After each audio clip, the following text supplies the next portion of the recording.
From romance to sci-fi to the world of comic book movies, Florence Pugh's rise to fame has proven that actors really can have it all. Here's a rundown of her whole career so far.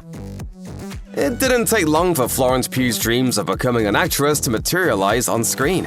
While she was still in school at age 17, Pugh was cast in Carol Morley's drama film The Falling, starring opposite Maisie Williams as classmates at an all-girls school. She impressed Morley at the audition, with the director telling The Independent, "All the casting people were really quiet, and I just said, 'Do you not think she's amazing?' And they all went, 'We've got goosebumps.' That was like a young Kate Winslet walking into the room." For her part, Pugh found it strange to be thrust onto a film set at such a young age, despite her enthusiasm for the project and the character. She also had to adjust to the difficulty of acting on screen versus her experience thus far in theater, which required her to endure long hours and repetitive acting. Pugh's work didn't go unnoticed for her film debut, however, as The Falling was generally well received by critics. Early reviews from the film's premiere at the London Film Festival singled out Pugh as a promising young star, but it took her next film to really start turning heads in the industry.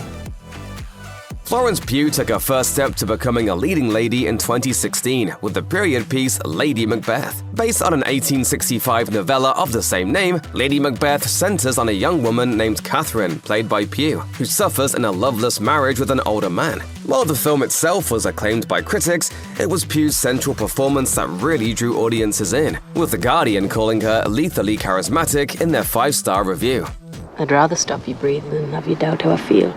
With Lady Macbeth being Pugh's second ever film, she was quite intimidated by Catherine when she read the script, describing to NPR how the character's decision-making kept surprising her. She said, "When I read Catherine, I didn't want her to be a villain, and so I approached that by simply making her very simple, very human, quite literally just being as instinctive as she is." For her performance, Pugh won Best Actress at the 2017 British Independent Film Awards.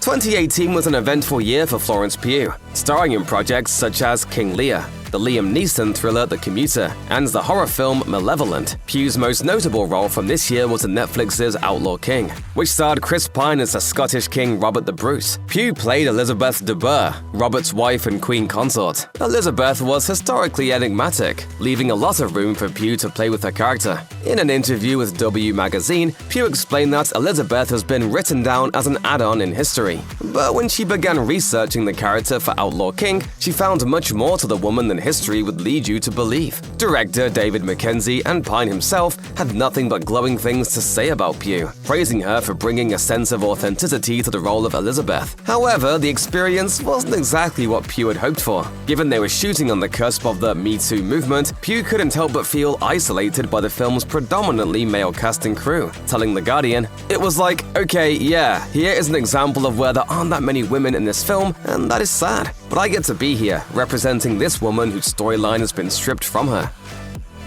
Florence Pugh was quick to bat away assumptions that she would only act in dramatic period pieces. She made 3 significant appearances in 2019, the first of which was Stephen Merchant's comedy film Fighting With My Family. This movie is about the life and career of former WWE wrestler Paige, whom Pugh plays in the film. Portraying a professional wrestler in a big studio comedy was a huge switch-up for Pugh, though she thankfully found a mentor in one of her A-list co-stars, none other than Dwayne "The Rock" Johnson, who appears in the film as himself. What are your names again? My name. It doesn't matter what your names are! Talking to Entertainment Weekly, Pugh praised Johnson for being instrumental in guiding her through this unfamiliar territory, saying, "I take my hat off to him for trusting me as a non-wrestler entering this wrestling world, and I also thank him hugely for being patient and completely helping me along the way." As one of her more critically acclaimed performances, Fighting With My Family was a huge step in the process of turning Pugh from an up-and-comer to a star in demand. Florence Pugh's second film of 2019 was Ari Aster's Midsommar, a psychological horror film set in rural Sweden. Pugh plays Dani, an American woman reeling from the sudden and horrific death of her family. She accompanies her distant boyfriend on a trip to a Swedish commune, where she and her fellow travelers become entangled in the cultish practices commemorating the Midsummer Festival. It's not an easy watch. Pugh definitely felt that distress while on set. As she described in an interview with Variety, to get to the places she needed to be to portray Dani, Pugh said, "I would put myself in really situations that maybe other actors don't need to do, but I would just be imagining the worst things. I think by the end, I probably most definitely abused my own self in order to get that performance. However, she was insistent that all of this was her own process, and not the fault of Asta, who she remarked was kind and warm towards her. If Pugh's film work before this had turned some heads, Midsommar was the film that made everyone start paying attention. A review for Vulture praised Pugh in particular, saying, "Her face is so wide and open that she seems to have nowhere to hide her emotions. Everything about her is insistent." Florence Pugh's final film of 2019 was perhaps her most rewarding, in more ways than one. In line with many young actresses who came before her, Pugh got the opportunity to play the polarizing Amy March in Greta Gerwig's adaptation of Little Women. As far as period pieces go, Amy was both a refreshing role to play as the bratty younger sister to Saoirse Ronan's Jo, as well as a difficult one to embody considering the changes the character undergoes as she matures. Thankfully, Gerwig couldn't have had a better actor in Amy's shoes to portray this unique version of the character.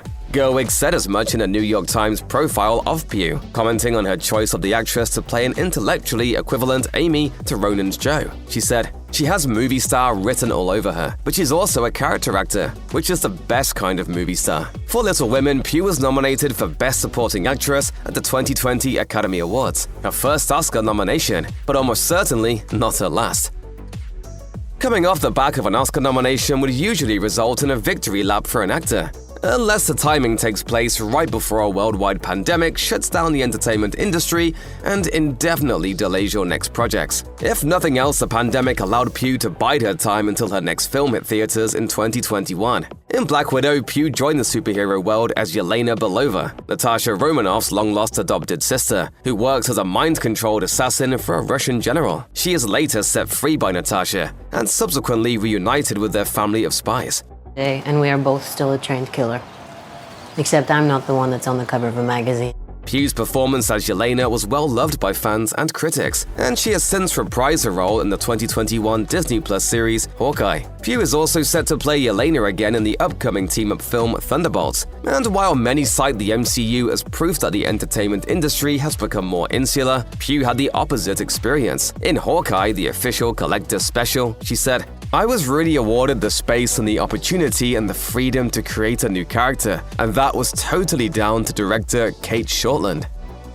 Unfortunately, what goes up must come down, and that's true even for stars as talented as Florence Pugh. In 2022, Pugh starred in Olivia Wilde's thriller Don't Worry Darling, the follow-up to her cult classic Booksmart. Pugh plays Alice, an average American housewife who uncovers hidden secrets surrounding her idyllic life, as well as her seemingly perfect husband, Jack, who is played by Harry Styles. The film's production seemingly hid its own ugly secrets, according to an array of rumors and speculation. It was alleged by Vulture before the film's release that tensions had brewed between Pugh and Wilde on set, though this was denied by crew members. Bad press also followed Wilde regarding the departure of Shia LaBeouf, who was originally set to play Jack. Pugh's discomfort with him reportedly led to his firing. In the end, Pugh largely abandoned promotional duties for the film, with the notable exception of an appearance at the Venice Film Festival.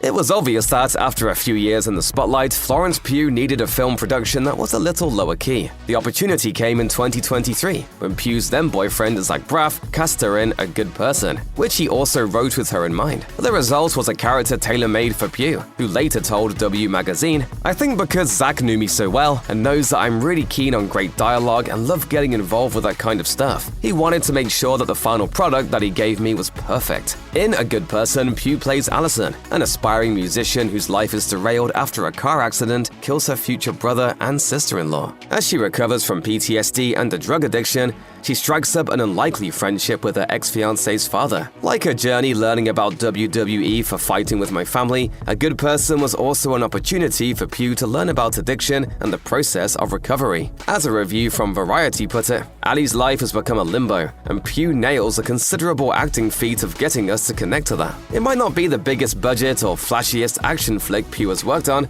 but A Good Person serves as a strong reminder of why audiences fell in love with her in the first place. And now I am become death, the destroyer of worlds. In 2023, Florence Pugh starred in arguably the biggest movie of the year, Christopher Nolan's Oppenheimer. In a film littered with A-list stars and roles both major and minor, Pugh has a small but integral role as Jean Tatlock, Oppenheimer's former girlfriend, whose mysterious suicide haunts him during the development of the atom bomb at Los Alamos. Though her screen time is very limited, Pugh was eager to join a Nolan film, telling MTV UK, "Chris really wanted me to know that it wasn't a very big role, and he understands if I don't want to come near it." And I was like, doesn't matter, even if I'm a coffee maker at a cafe in the back of the room, let's do it. As it turned out, working for Christopher Nolan was a real learning experience. In an interview with BBC Radio 1, Pugh described a Nolan set as like no other she's worked on. And everybody has so much pride in their own work, and so what that does is it means that everybody is constantly trying to be better the next day. Small roles in giant blockbuster movies seem to be a new trend for Florence Pugh, and she also joined the cast of Denis Villeneuve's Dune Part 2, which was released in March 2024. Pugh plays the role of Princess Irulan, the daughter of the nefarious Emperor Shaddam Corino IV. Irulan was quite a departure for Pugh, despite having limited screen time in the movie. As she told SFX magazine, "I think she's probably one of the quietest characters I've ever played. She is someone that is constantly listening and always learning." Pugh also expressed excitement at the opportunity to continue playing the character in future installments of Villeneuve's film series. Given the importance of Princess Irulan in future Dune novels, particularly the sequel Dune Messiah, it seems likely that Pugh has found her next major film franchise.